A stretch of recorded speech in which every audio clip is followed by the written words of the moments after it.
The Gerard Hiking Trail is a 36-mile loop which has the distinction of being the only multi-day backpacking trail in Pennsylvania entirely contained in a state park. Two camping areas offer multiple Adirondack-style shelters, restrooms, water, a bear box, and firewood provided by volunteers through donations. Though the trail is physically demanding, the camping amenities make the Gerard Trail almost perfect for beginning backpackers. But there is one problem. Because camping is only allowed in the two designated areas, the trail must be completed in 3 days, with nearly 16 miles of hiking on day 2, beyond the ability of some hikers, and certainly beyond the preference of Old Dude. In this series, I do the Gerard Trail in 4 days rather than 3. How is that even possible? And is it legal? Join me to find out.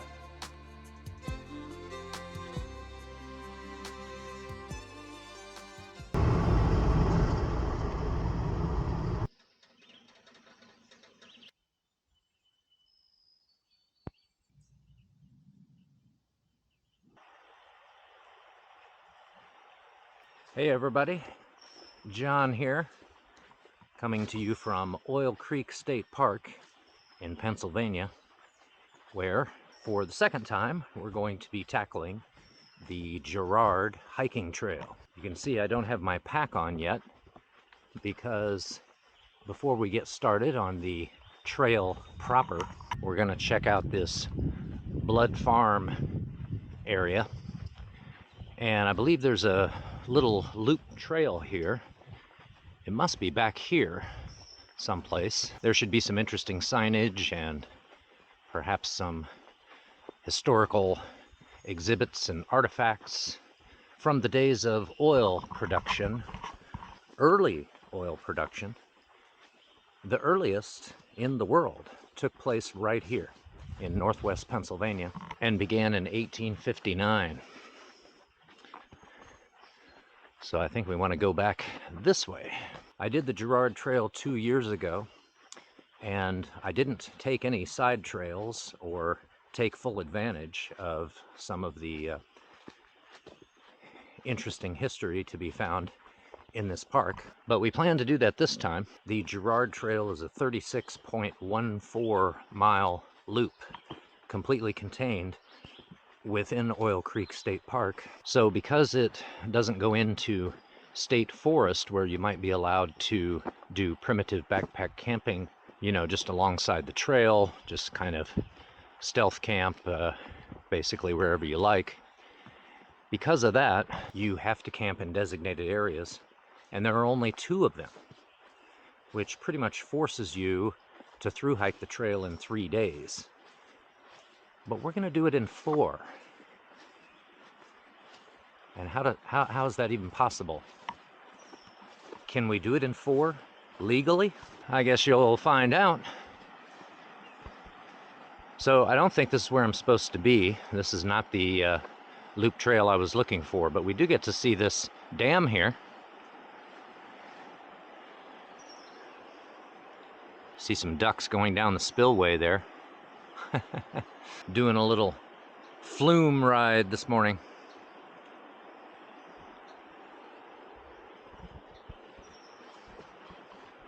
Okay, well, let's go back up here, and maybe the little loop that we're looking for is off the main trail in the other direction, in which case we might have to go ahead and put the pack on. So the Gerard Trail runs alongside Oil Creek, which is what this is, and basically it goes for about 18 miles along it in one direction, and then you cross a bridge and sort of turn back the other direction and go another 18 miles.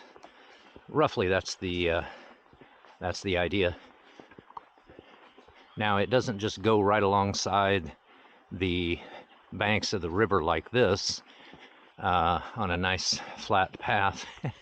That'd be nice. It's a rugged enough trail. It's not easy. There's a lot of up and down to do. Now you can see I'm starting out with my rain pants on because a lot of rain is expected today. So, and maybe thunderstorms as well. Projected high, I think, is 79 today.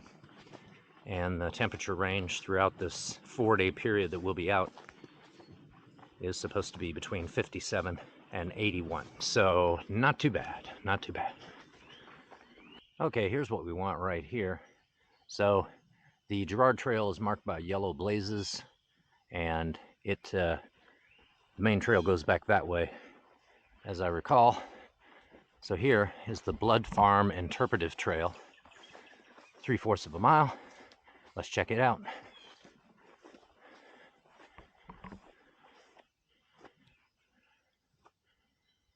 Okay, so the land was leased for oil production in 1861 and 62. Now, oil was discovered here in 1859 at a site a few miles north of here, which we will visit. So oil production began there, but continued throughout this area for the next few years. Okay, so let's see what we see back here.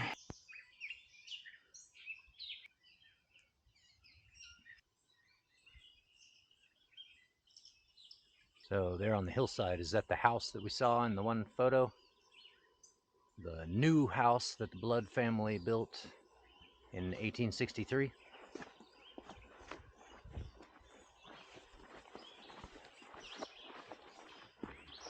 All right, let's see what we got right here.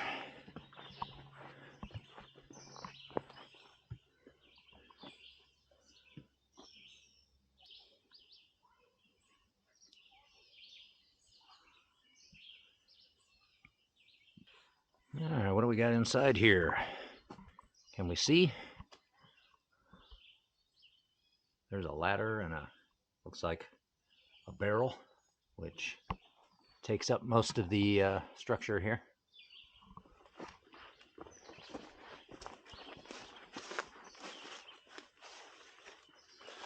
There's a door. There's a sign that says 22 for some reason.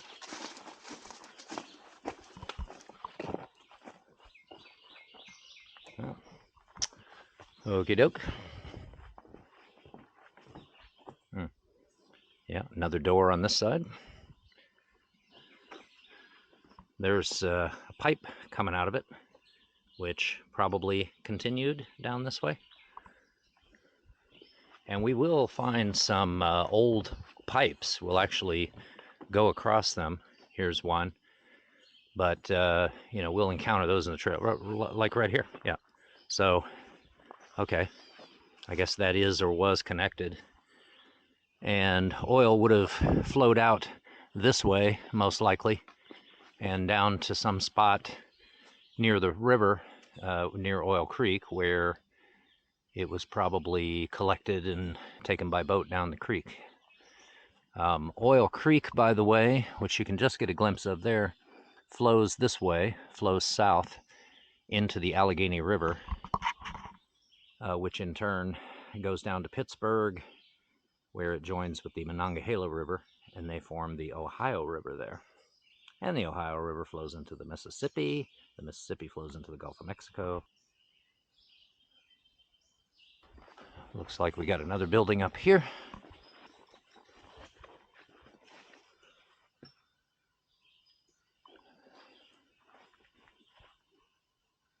Oh, okay. This explains how these oil wells were powered. So taking a look inside this building, if we can see, what have we got? All right, that looks like, now, would that have been a gas engine? So it looks like they used a gas engine and then transferred power to an eccentric wheel, and that would sort of distribute the power to various sucker rods, which used a push-pull motion to power each of the oil drills. So that's pretty interesting, and I guess this is an example of a sucker rod, maybe?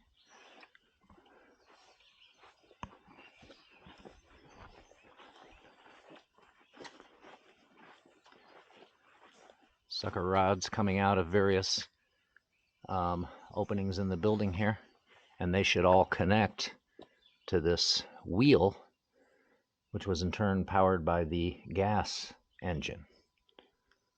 So I'm not a mechanic, but if I understand that sign's explanation, that's what happened right here.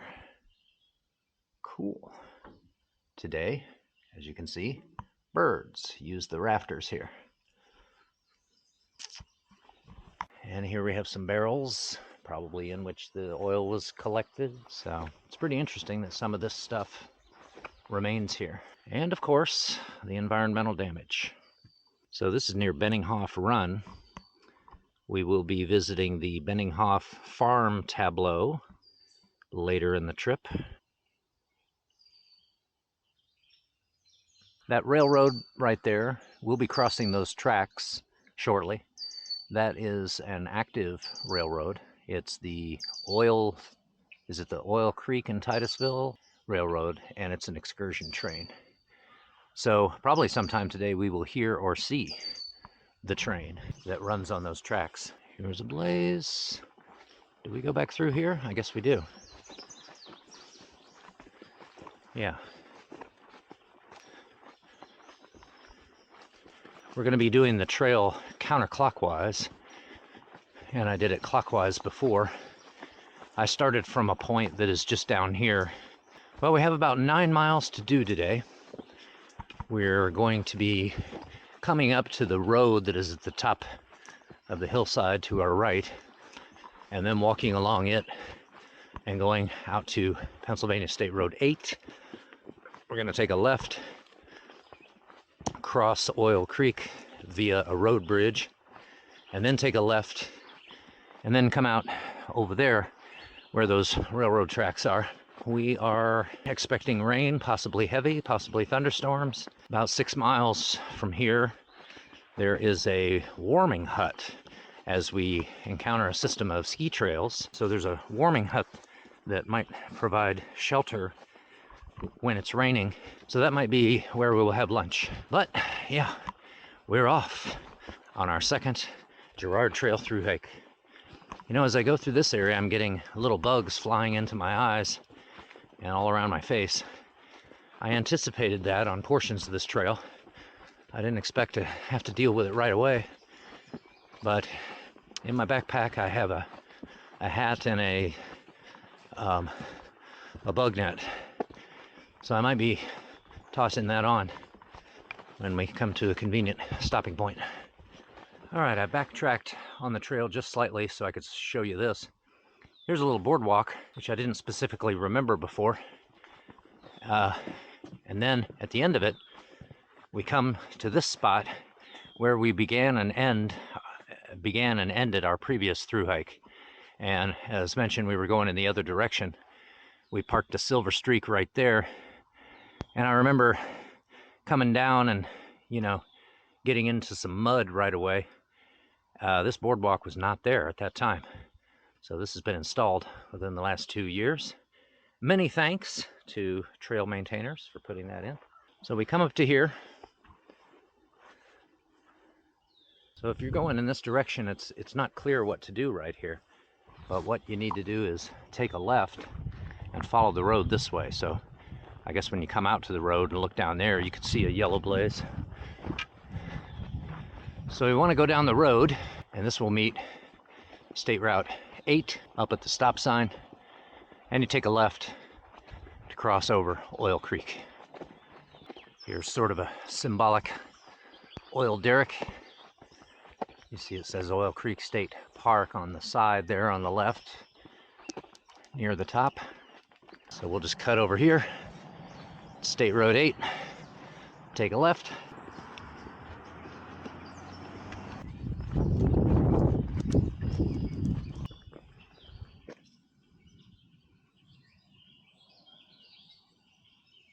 Just on the other side of the bridge, you see that sign says Rind Farm Trailhead.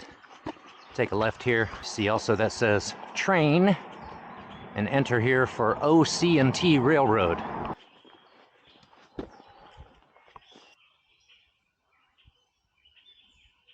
Okay, we're coming up to what's called Rind Farm, and you see that brown building over there, that is a train platform, train depot, and I assume it's used as part of the OC&T Railroad.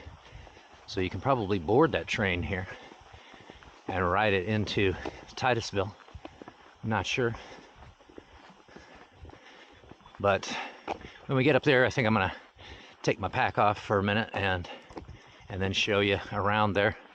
Then, if you see that sign over there just past that car, that is where we continue on the Gerard Trail. Right here, there's a canoe launch. If you want to take your canoe or your kayak out onto Oil Creek. Rind Farm. Looks like we'll have a little shade here too, which will be nice because it's only about 8:30, but already I'm sweating quite a bit. It's getting warm and it is humid. And we may want to take advantage of the lavatory right there. All right, so there's a no trespassing sign. I don't know if I'm really supposed to show you around because I assume this is operational. Is somebody in the office? No. Okay. Here, let's take a look at the schedule. Uh-oh. These got wet and they're stuck together. Here's one.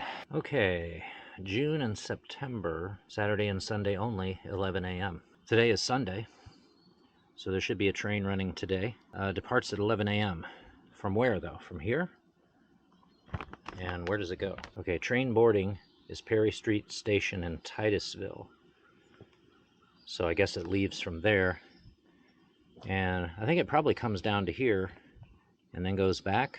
The Caboose Motel.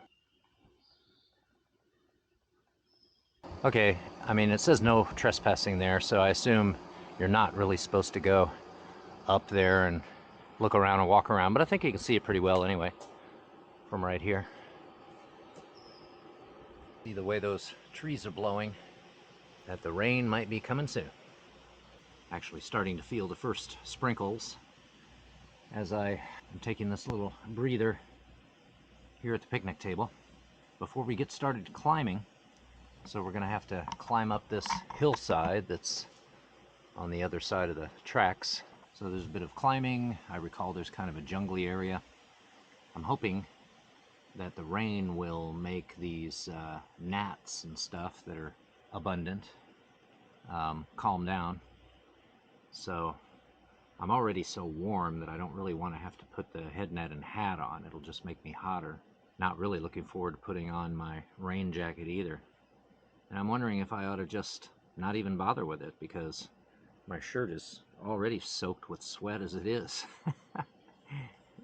I might be too warm with my rain jacket on. And I have a dry shirt that I can put on later. So I took advantage of that. Well, we're leaving this Rind Farm area. We're heading right over there, across the tracks, and onto the trail. The McClintock family.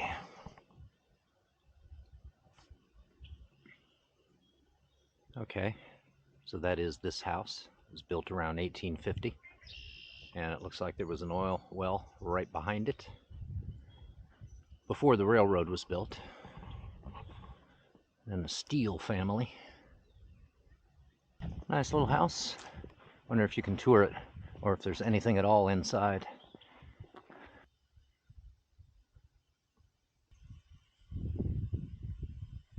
All right. Yeah, with those cars sitting here, this must be the terminus of the excursion train, the Oil Creek and Titusville Railroad. And here we go into the woods.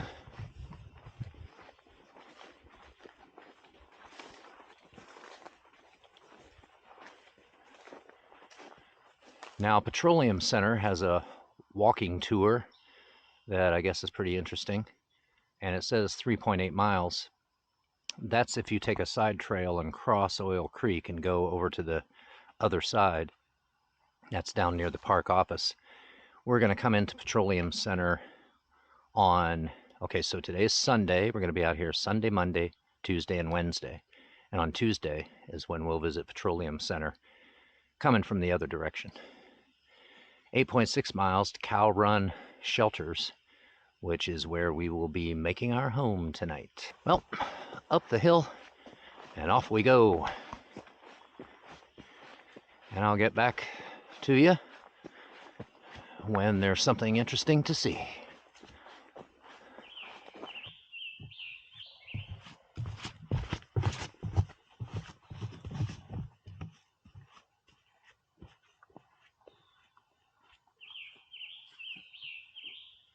Woo! Working up a sweat already, but here comes a cool breeze. Oh, yes. So, anticipating mosquitoes and other little pesky bugs, I brought along this Natrapel plant-based insect repellent, DEET-free lemon eucalyptus. And I sprayed that on my arms and, kind of my neck. Then I had the idea, well, I'll spritz my forehead a little because these little bugs have been, flying around my eyes. Well, note to self, don't do that again, because today, it being warm and humid, and with me sweating, the sweat brought the stuff down to my eyeballs. And you know what happens when citrus hits your eyeballs? It burns. So I've had to take my hanky and wipe the stuff away from my eyes and let the tears wash out what was already in there. Hopefully I'm okay now. We'll see. Just enjoying the vantage point high above Oil Creek. A lot more rocks exposed along the shore and even in the middle than when I thru hiked this trail 2 years ago, which I believe was also in June. So there hasn't been as much rain in the area recently, especially over the last week. So the creek level seems to be a bit low. Speaking of rain, we are expecting rain today, as I've mentioned. But it still hasn't come yet, and I guess that's okay with me.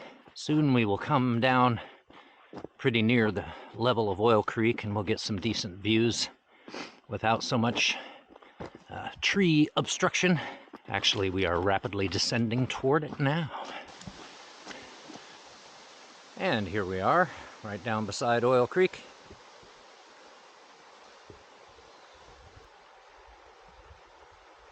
Just up this way, down a little ways, we will come to an old pump house or engine house or whatever.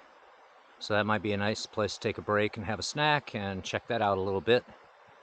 And then we continue uphill from there and we come to a great big hole in the ground. So what is that all about? Then continuing on farther, eventually we will come to that warming hut where I'll probably have lunch, but I don't know. I may stop earlier and decide to have lunch. See how it goes. I have downed a pint of water so far, and I've been sweating like crazy. So I'm gonna mix up a little element. This is chocolate mint salt. I wonder what that's gonna be like. Well, the chocolate mint is not bad. Pretty tasty.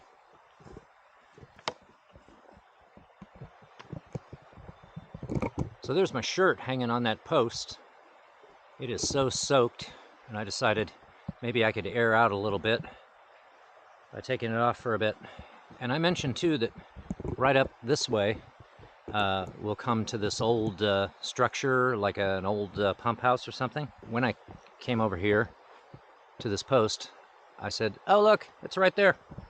So since we already have the pack off, let's just stroll over here and take a look at this thing. So that looks like one of those engines that ran by eccentric power, as they called it. And it's got all those rods coming out of it, sucker rods they were called, right? And so I'm thinking that inside this house then would have been a gas engine to power this thing.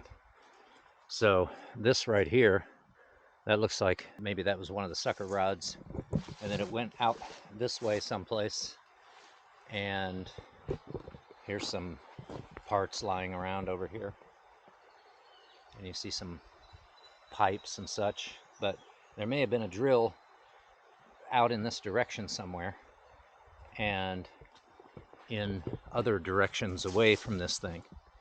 And so these sucker rods would extend out to those drills, apparently, and as that wheel turned, those rods would go back and forth, and then the drill, that in turn would be hooked up to, you know, something that would make the drill go up and down. So if I understood the description on that sign back at Blood Farm, that's how this worked. So inside this building,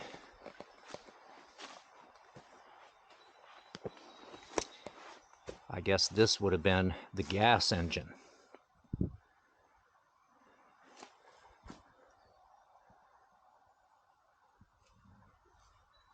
And it doesn't seem to still be attached. Well, maybe the attachments are down below this and then run underneath here.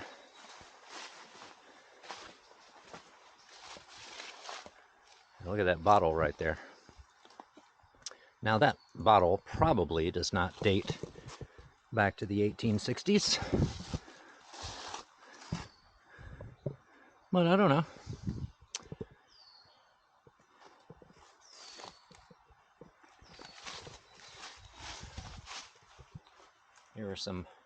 Here's some piping that ran along the ground here. And that says Oil Well Supply Company.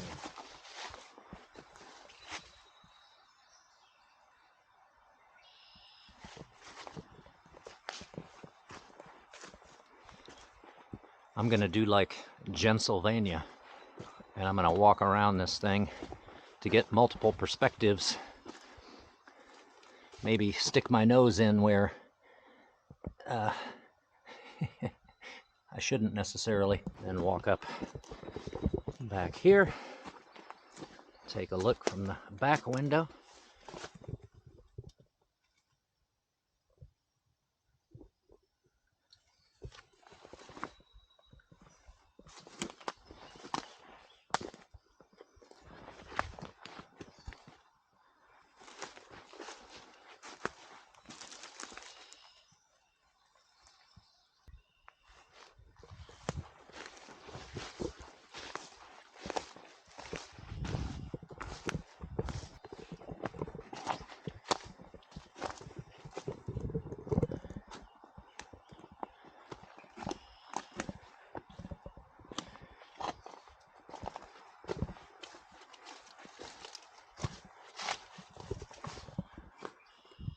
Well, let's step inside.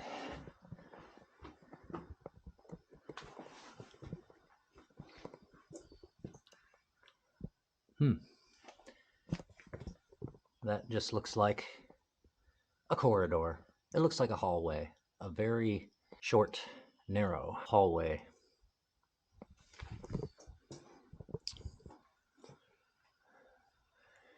Now, I guess if it were pouring down rain, you could get a little bit of shelter in here, but no overnight camping permitted in this structure.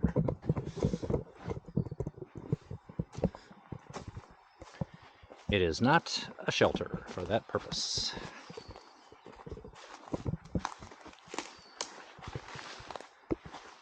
Okay, well, we'll see you down the trail a bit for the big old hole in the ground.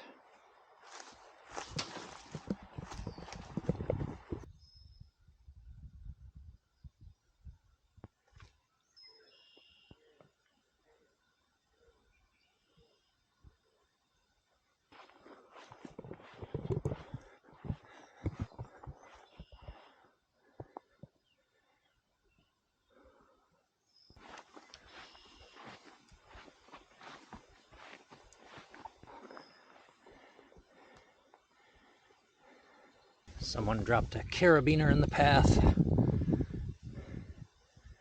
So I guess we'll grab it. Maybe we can use it, and if not, it's no longer littering the path. Got a steep climb here. On our way to the hole in the ground. There's an old barrel.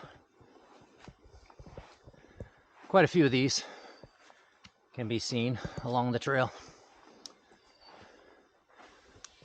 Well, now it's about 11:30, and it still hasn't rained, but it keeps acting like it's going to. The breezes and, the sounds in the trees make me think, ooh, here it comes. Not yet, but I'm still thoroughly soaked. If my shirt just looks like it's all one color, instead, if you can't see the sweat, it's because it's completely saturated. Oh. But now we have come to the big hole in the ground. So you come up the trail to this spot here, and what's going on with this? What is that? That's unusual, right? So you ask yourself, could that be a natural feature, and what would cause it? Well, you see there's a sign on the other side, and if we go around here, we can find out about this. As you might suspect by now, it has something to do with oil drilling and exploration. So this is the Great Petroleum Shaft. Some had the idea that maybe instead of drilling, you could just dig down to oil. So the Petroleum Shaft and Mining Company started digging here in 1865. So one of the problems is that you'd have a lot of groundwater flowing into the hole, and you couldn't pump it out fast enough. You could also encounter natural gas. So this eventually was abandoned, and now it's a big old hole in the ground.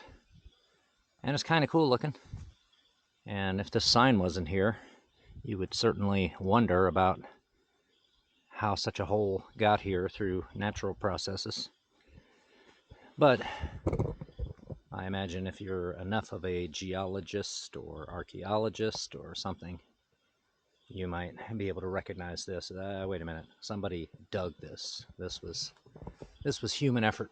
And this is Site 4 on something called the Trail of Geology, which I hadn't heard about.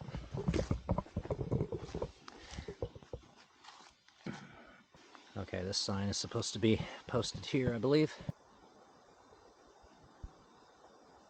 So it says this is going on for 2 hours after sunrise and sunset. So I don't quite understand that. I would think it'd be for 2 hours between sunset and sunrise, but it isn't clear at all. What hours of the day exactly? That's worded strangely. Okay, the trail continues to, here's a road, but the Great Petroleum Oil Shaft is right off this road. This is paved. I wonder if it goes down to the park office coming in from the east. So yeah, I'm not sure what road that is, but we continue up that way.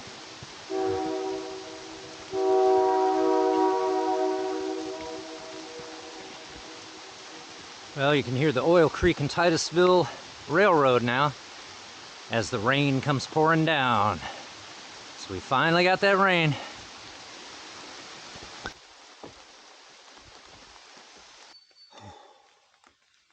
Very short break at this bench I found. Not even taking my pack off, but sitting for a moment. The rain has eased off some. It may get heavy again. We'll see. But we're going to keep moving because I'd like to get to that warming hut. And I can't recall how deep it is to get under. I don't know if it's a really good shelter or if it's, only going to be just a little ways back in, But if it's a good shelter, then we can take an extended break there. Especially if it's raining hard. That'll be perfect. Made it to the warming hut along the Gerard Trail and the red blazed cross-country ski trail. So here's what it looks like from the outside, and so it is pretty deep, but it just has these 2 benches So I've got my chair set up and I'm gonna do a few things. Here's my walking stick, which is propped there to make a makeshift clothesline and hang my shirt, which is soaked. I wrung it out a little bit, but it's still soaked. So I think it may be worth it to dig for my other shirt. The thing is, it may be in the very bottom of my bag. And I'm not showing you because I'm shirtless, and I don't think anybody wants to see that. But I'll see you in a minute. Well, I've never had to wear my headlamp in the daytime before. Found a dry shirt to put on, but I discovered that I don't have another t-shirt. I only brought the one t-shirt. I have two shirts like this, but only one t-shirt. So that orange one, we're gonna have to try to get that dry tonight so that we can wear it tomorrow and not have to wear a long sleeve shirt. I think for the rest of the day I am gonna put the orange one back on though. It's just sprinkling right now, but there could be more rain at any time, and so I don't want this one to get soaked as well. Also, this one will be too warm. So there we are. Now, water is a little bit of a problem too. So I drank a pint, and then I mixed up a chocolate mint element, and I even added some water to this. So I've had 2 pints to drink. And as far as filling up, the streams are, the minor streams are dry right now. The feeder streams to Oil Creek and runoff channels and so forth. Rattlesnake Run was dry. We crossed that. I did find one stream that I was able to, it was kind of shallow, but I was able to get some water from it, which I have right here. So it's a little brown, and you can see dirt and floaties in the bottom. So I'll use this if I have to, but I don't want to make coffee or cook right now. So I need to eat, and I need to eat something substantial, but most of what I brought are meals to cook, which would require using water. So I don't want to do that right now when I can't replenish the water. Instead, I'm going to have quite a bit of peanut butter and probably like a meat stick, and see what else I've got that I can make a small meal out of that doesn't have to be cooked.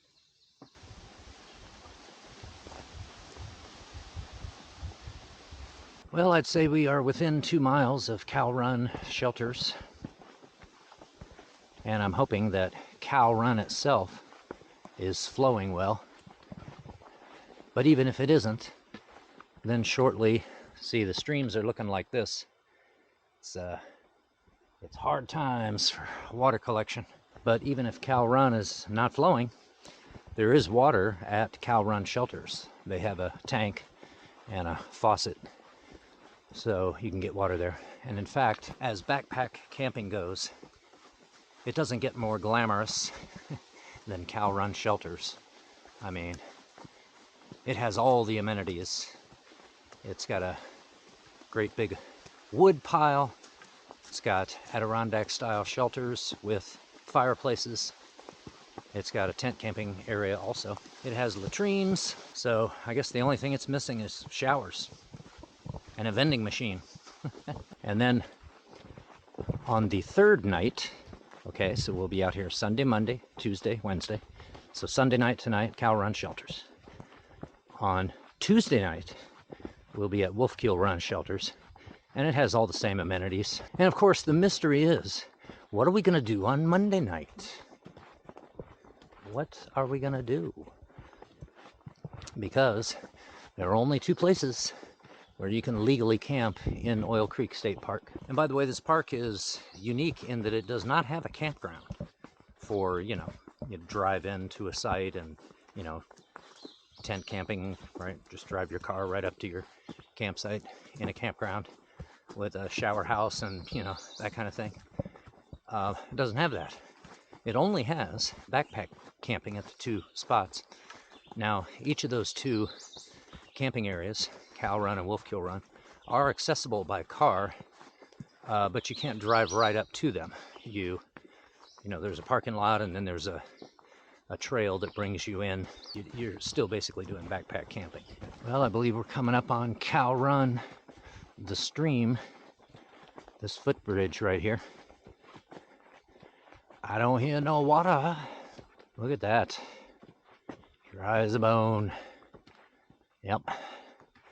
Well, fortunately, we are headed to the campground shelter area where they have water.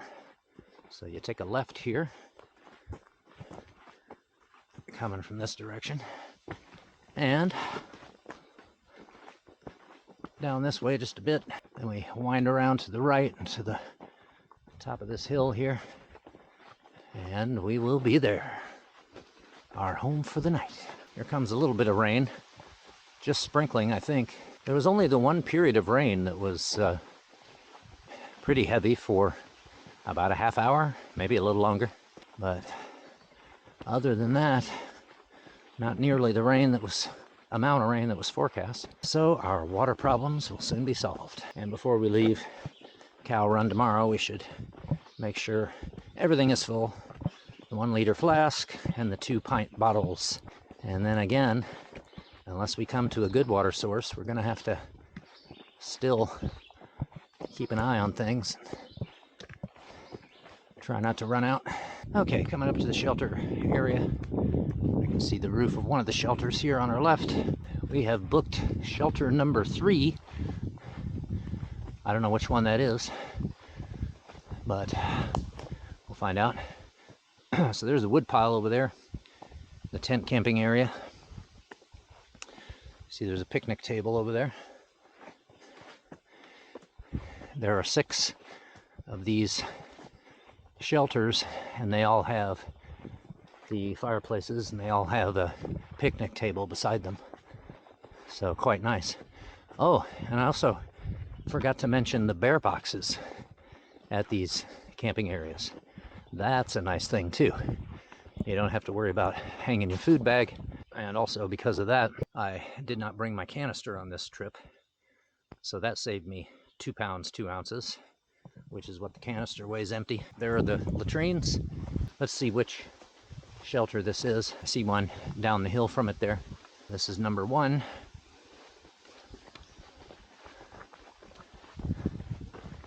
And this is probably 2, and that's probably 3. Okay, this one is number 4.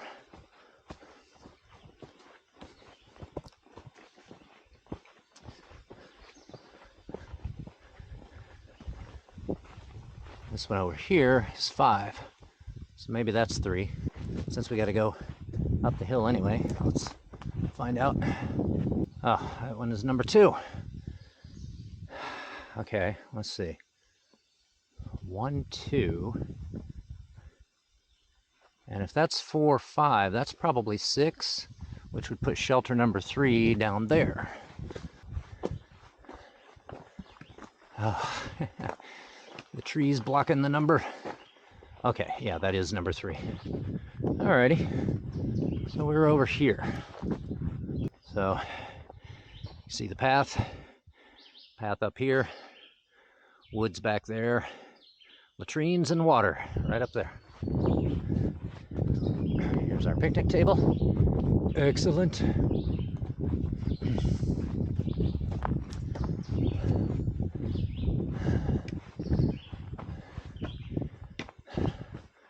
All right. This one's got a little clamshell shaped divot right there. So, I don't know. If we were carrying change, I guess we could put it in there, right? Our keys. Here's our fireplace. Awesome.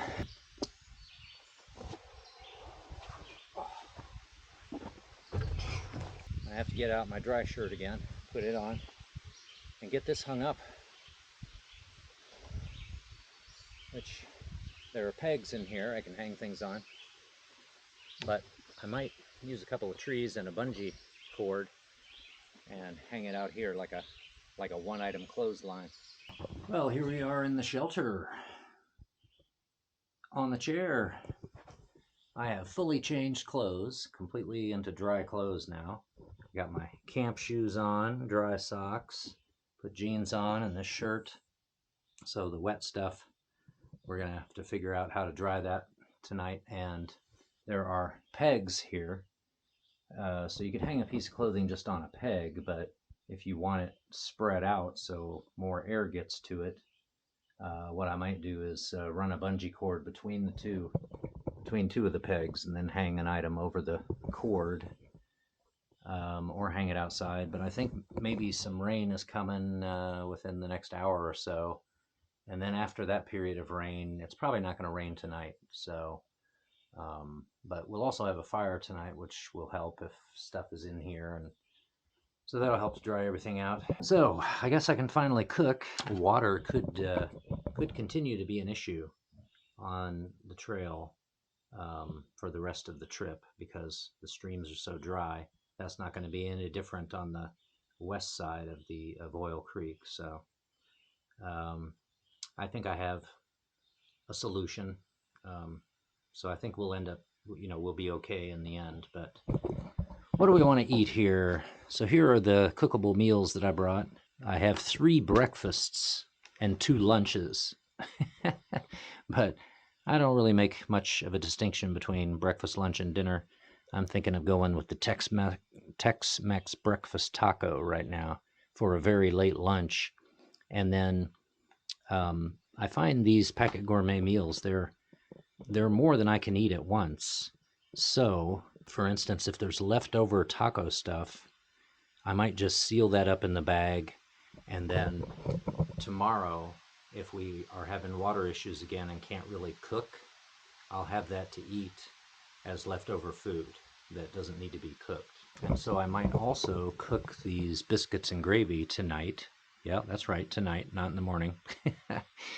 And there might be some of that left over as well. I think this Texas mesquite chicken salad, that you don't cook that. That's just cold water, mix it up, so you can eat that cold. This, I believe, you cook polenta with pork sausage. This kickin' chicken hot wings wrap. This also says use cool water. So you need water, but you don't need for it to be hot. Some of this stuff.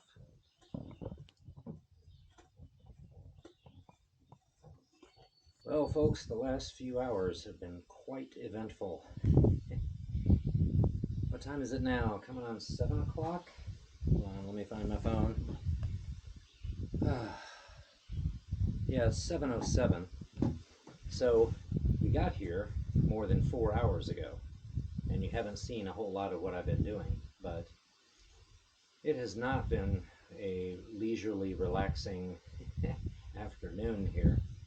I finally am having myself a cup of coffee and, I have my chair set up and fire going and kicking back a little bit. So this is the first cup of coffee that I've had on the trail. We never made any today because we needed to conserve water and we were having water issues. And because I never cooked or had any coffee all day today, when I did get ready to, cook something to eat, I realized that I did not have the burner to my stove. I had the fuel canister, right, in the cook pot, and I even have a skillet and a spatula for the breakfast tacos, but I didn't have the burner. So I looked at the food that I have and thought, what am I going to do if I can't cook anything? Can I get by without any cooking? I've gone stoveless on the trail before, but I was prepared for it. It's another thing if you're not prepared. Well, the solution I ultimately came up with was to call someone back home and ask them if they'd be willing and also bring it to me, drive it to me, which would take like at least an hour and a half to get here by driving. So I mentioned a couple of places where it might be, and then they found it. And I said, well, can I give you some dough to bring that out here to me? And you might be wondering, well, how bring it out how, right? Well, there is a parking area for this shelter that is about 0.7 miles away, and there's a trail that goes to it. 0.6 miles, something like that. So I had to hike out there to get it. And then, they said, well, anything else? I mean, you want to go into town and get something to eat or something like that? And when they asked me that, I thought, well, maybe a ride into town to get another shirt, because I mentioned before I only had the one shirt and it got soaked today. And I can probably get it dry tonight. I've got it hanging over here. I got a clothesline set up there, and I got another one set up over here with bungee cords. And with the help of the fire, and there's also some breezes blowing through here occasionally, I think we'll get the stuff dry. But anyway, I thought, maybe they could give me a ride into town and I can get another t-shirt. But then I envisioned that possibly taking too long and possibly having to go to 3 different stores or something to even find t-shirts, on a Sunday night or whatever. Maybe not everything's open. I don't know. Small town. We'd have gone into Oil City. So I said, nah, I think I'll be all right. Well, then they said, well, let me see if I got a shirt in here someplace in the car. And so I said, hey, you can borrow this one. So it fits pretty well. I don't know if it's clean, but it's dry. So now I have a second t-shirt. So this is not my shirt, but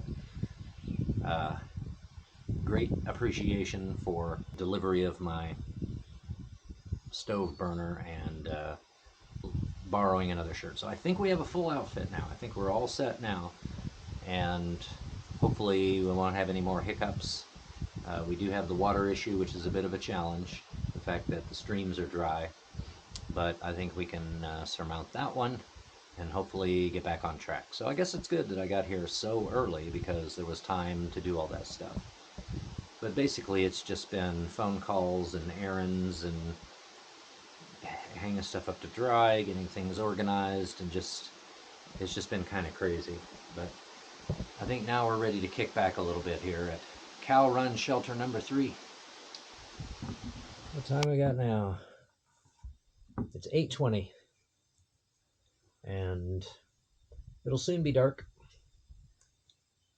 The sun is that way. It's been shining in here sometimes.